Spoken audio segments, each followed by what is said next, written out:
এপ্রিলে আগামী বছর আমরা আশা করছি যে এপ্রিলেই পরীক্ষা নেওয়া সম্ভব। আমরা সেভাবে করেই পরিকল্পনা করছি। এই বছর সময়ের অনেক আগেই কিছু কিছু জায়গায় বন্যা আমরা দেখতে পেয়েছি, সেটা আসলে সাধারণত এই সময়ের মধ্যে হয়ে থাকে না।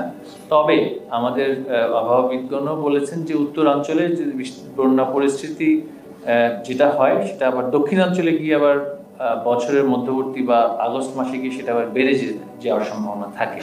তো সেই সমস্ত বিষয় বিবেচনায় যেহেতু আমাদের পরীক্ষা আগামী বছর থেকে আরো সামনে নিয়ে আসতে হবে এবং শুষ্ক মৌসুমে যতটুকু সম্ভব শুষ্ক মৌসুমেই আমরা সেই পরীক্ষাগুলো নেওয়ার প্রচেষ্টা চালিয়ে যাচ্ছি। সেই লক্ষ্যে আমরা এবারের পরীক্ষাতে যে ধরনের অনুপস্থিতি বা সার্বিক তথ্যপত্র পেয়েছি, এটা আসলে তেমন কোনো মেজর কোনো গ্যাপ আমরা সেটা আসলে দেখিনি।